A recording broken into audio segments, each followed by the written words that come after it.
हमारे काफ़ी ज़्यादा तादाद में इस साइड पे भी मौजूद हैं, दूसरी साइड पे भी मौजूद हैं।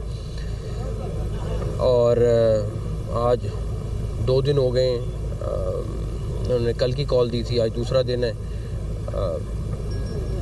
तो आज तो नहीं वो आए और अपने आवाज़ कम आ रही है तो आज तो वो अपने रस्तों पे हैं। लेकिन हमारे लिए सबसे इम्पोर्टेंट बेलारूस के प्रेसिडेंट का आज अराइवल था। अल्लाह ताला का शुक्र है, खैरियत से वो आ गए, इस्लामाबाद में मौजूद हैं। कल का दिन बड़ा इम्पोर्टेंट है बिकॉज़ उनके बायलैटरल है पाकिस्तान के साथ। और तीसरा जो सबसे ज़रूरी चीज़ है वो कल भी मेंशन की थी, आज भी मेंशन कर रहे हैं कि जो भी हमारे एहलकार ज़ख्मी हुए हैं या शहीद हो रहे हैं, जो नुकसान हो रहा है उस सब के ज़िम्मेदार वो लोग हैं जिन्होंने कॉल दी है या उसको सेकंड किया है। और उसके ऊपर हम बहुत क्लियर हैं कि जिन्होंने भी इस्लामाबाद की कॉल दी है वो जो शहीद हुए हैं उनके भी ज़िम्मेदार वो हैं और जो नुकसान हो रहे हैं उनके भी ज़िम्मेदार वो हैं। तो उसके ऊपर हम सारे सूबों के साथ, सारे आईजीज़ के साथ बड़ा क्लियर हमारा मौक़िफ़ है। और फिर मैं कहूँगा कि इन लोगों को बिल्कुल 1% भी एहसास नहीं है। आपने पॉलिटिक्स करनी है करो, आपने जो चीज़ करनी है करो, लेकिन स्पेसिफ़िक टाइमिंग्स हर चीज़, मतलब कल भी इन्होंने नेशनल लेवल पे हमारे इंटरनेशनल लेवल पे हमारे लिए एम्बैरेसमेंट पैदा करने की कोशिश की है। जिस तरह हैंडल हुआ हमें पता है। और बिल्कुल ऐसा था कि जैसे कि ये ऐसी हरकत कर रहे हैं कि इनका बेलारूस वालों का विज़िट कैंसिल हो। और हो सकता है एक आधे दिन में मैं आपको वो सारी चीज़ें साबित करूँगा किस तरीके से वो कोऑर्डिनेशन हुई है। लगे हुए हैं कुछ लोगों के साथ हमारा तकरीबन हमें पता चला है सारा कुछ कि किस तरह उन्होंने प्लान किया, सारा कुछ किया कि वो डेलीगेशन आ रहा है तो डेलीगेशन को किस तरीके से उन्होंने प्लान करके ख़राब किया है। तो आपके सामने कल या परसों में जैसी चीज़ें आएंगी आपके सामने आईजी साहब वो सारे सबूत लेके आएंगे।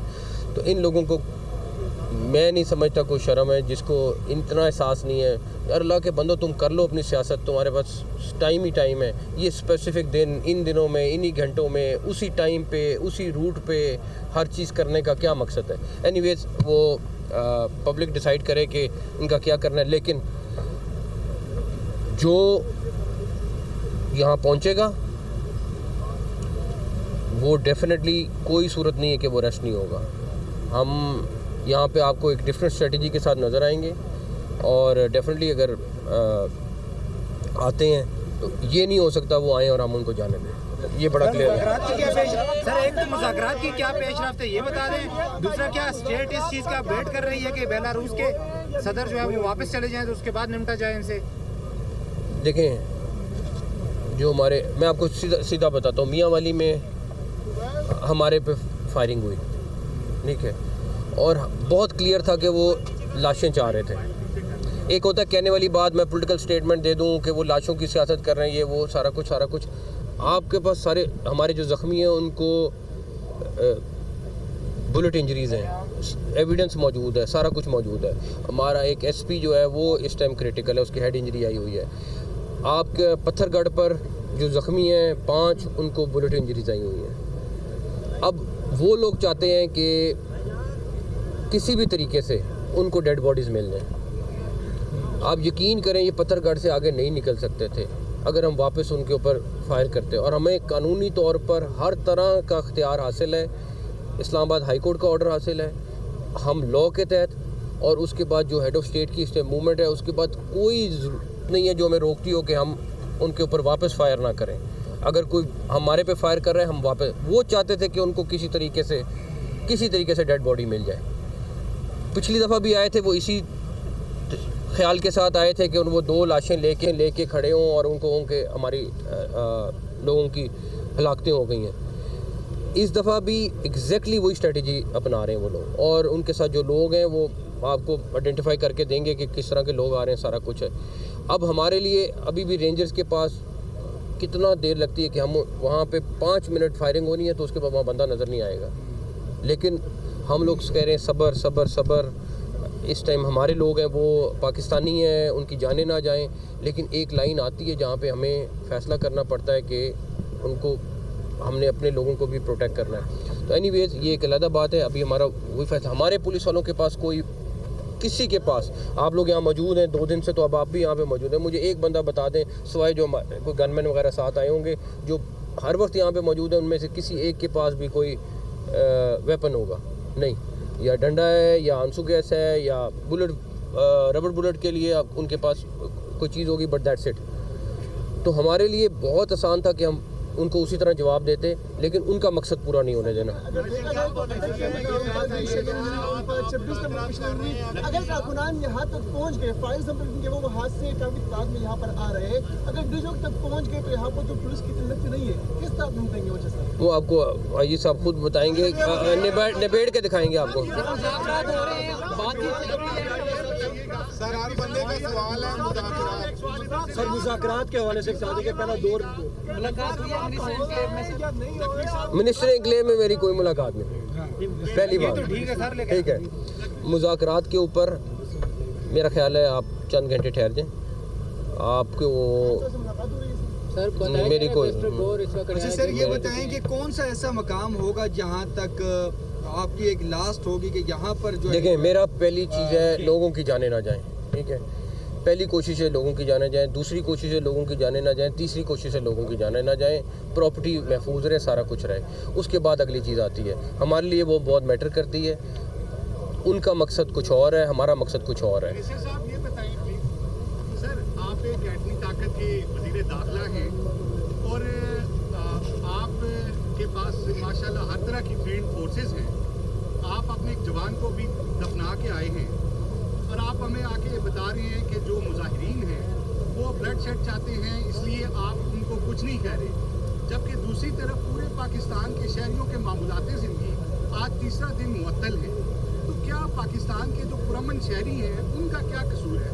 और दूसरा ये कि आपने जब भी कहा कि एक फर्द नहीं आएगा अटक से आगे, मैंने कोई नहीं कहा, एक सेकंड, मैंने नहीं कहा, मैंने नहीं कहा, आप मुझे कोड करके दिखा दें कि मैंने कहाँ कहा है कि अटक से आगे नहीं आएगा। जो एक सेकंड आप सुन लें, आपका सवाल लंबा हो गया। पहली बात ये है कि ये आप उन लोगों से पूछें जो यहाँ पे धावा बोलते हैं, आप उन लोगों से ना पूछें जो अपने लोगों की जानें बचाने की कोशिश कर रहे हैं। आप ये सवाल उन लोगों से करें जो हर महीने आके यहाँ पे एग्जैक्टली वही कर रहे हैं जो पिछले दफ़ा किया था, एग्जैक्टली वो कर रहे हैं। मैं खोल देता हूँ रास्ते, आए यहाँ पे आके 6 महीने बैठे, आप तो ये चाह रहे हैं, ठीक है ना। बात ये है कि वो वैसे आ रहे हैं या जिस तरह भी आ रहे हैं, हम अपने लोगों को प्रोटेक्ट कर रहे हैं यहाँ पे वरना तो अगर हम यहाँ पे ये प्रोटेक्शन ना लगाई होती, यहाँ पे जो तमाशा लग रहा होता आप देख रहे होते। तो हमारी कोशिश है अपने लोगों की जानों को बचाएं, अपने लोगों को प्रोटेक्ट करें और डेफिनेटली फिर उसके बाद उनके साथ देखेंगे कि क्या करना है। एक तो तादाद के हवाले से बता दीजिए कितने पुलिस एहलकार हैं जो कि जख्मी हुए, जख्मी कितने बात होगी। दूसरा से ये बता दीजिए कि एग्जैक्टली वहाँ पे हो क्या रहा है, क्योंकि ज़ाहिर इंटरनेट नहीं चल रहा, फेक न्यूज़ बहुत ज़्यादा आ रही है, मुज़ाकरात के हवाले से लोगों ने देखा सब। मैंने कहा पहली बात ये है कि यहाँ पे इस्लामाबाद पुलिस के 4 क्रिटिकल हैं, 5 पंजाब पुलिस के क्रिटिकल हैं जो काफ़ी ज़्यादा क्रिटिकल हैं। जहाँ तक रही बात के जो दूसरी चीज़ कह रहे हैं, आप ठहर जाएं, उसके ऊपर मैं आपसे अलहदा बैठ के बात कर लूँगा और आपको डिटेल में बता दूँगा। मैं कुछ चीज़ों का वेट कर रहा हूँ। ये बताइएगा कि मुज़ाकरात में उनके मुतालबात क्या है? मुज़ाकरात कोई नहीं है, पहली बात मैं क्लियर कर दूँ। अडियाला में इस वक्त फिर उनका वक्त क्या कर रहा है? मैं आपसे एग्री करता हूँ, पुरअमन एहतजाज के लिए वो एप्लीकेशन देंगे, एप्लीकेशन अप्रूव होती है, वो एहतजाज करें जहाँ जगह होती है, बिल्कुल ठीक है। पुरअमन एहतजाज हर एक का हक है, बिल्कुल करें। मैंने कहा मैं आपको उसका जवाब, तो मैंने कहा आपको उसका जवाब दूंगा। अडियाला जेल में इस वक्त मुलाकात करने जा रहे हैं, उस सवाल से आप क्या कहेंगे? अडियाला में एक वक्त मौजूद है, 3 लोग पर मुश्तमिल है।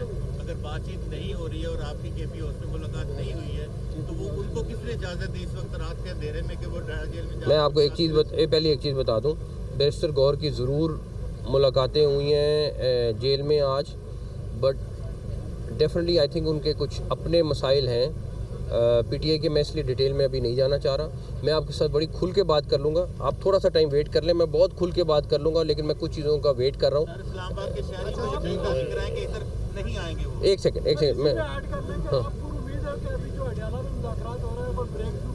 मैं आपसे कह रहा हूँ कि उनके अपने इंटरनल कोई मसाइल हैं, हम वेट कर रहे हैं कि वो क्या जवाब देते हैं। उन्होंने जवाब देना है, इस्लामाबाद के ऑर्डर के हिसाब से भी उन्होंने जवाब देना है। मैंने उसके बाद उनके ऑर्डर के मुताबिक फ़ोन भी किया है, उन्होंने जवाब देना है। अगर वो जवाब देते हैं तो उसके बाद मैं आपको डिटेल में बता दूँगा सारा कुछ। Thank you sir. वज़ीर दाखिला मोहसिन नकवी ने डी चौक का दौरा किया है और साथ ही साथ उन्होंने मीडिया टॉक भी की है। उन्होंने कहा कि अहलकारों की शहादत और नुकसान के ज़िम्मेदार एहतजाज की कॉल देने वाले हैं। अहलकारों की शहादत और नुकसान के ज़िम्मेदार वही लोग हैं जिन्होंने एहतजाज की कॉल दी। और साथ ही साथ उन्होंने ये भी बताया कि मिनिस्टर इनक्लेव में मेरी कोई मुलाकात नहीं हुई, किसी से कोई मुलाकात नहीं हुई। सहाफ़ियों ने बार बार मुज़ाकरात के हवाले से पूछने की कोशिश की तो उन्होंने जवाब दिया।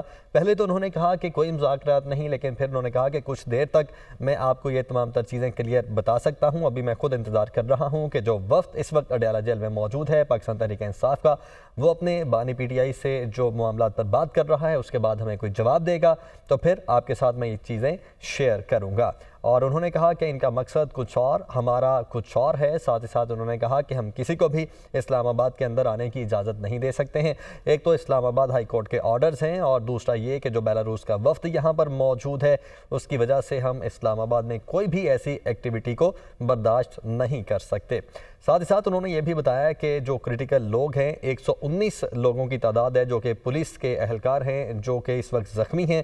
एक कांस्टेबल की आज शहादत भी हुई और कुछ देर पहले उसकी नमाज जनाजा भी अदा की गई। वज़ीर दाखिला मोहसिन नकवी खुद उस नमाज जनाजा में मौजूद थे। इस वक्त जो मीडिया टॉक हुई है उसमें IG इस्लामाबाद भी मौजूद थे। सहाफ़ियों ने सवाल किया कि अगर जो मुजाहिरीन हैं वो यहाँ पर पहुँच जाते हैं तो फिर आपकी हिकमत अमली क्या होगी। तो मोहसिन नकवी ने जवाब दिया कि जो IG इस्लामाबाद हैं वो खुद ही इन तमाम से निमट लेंगे।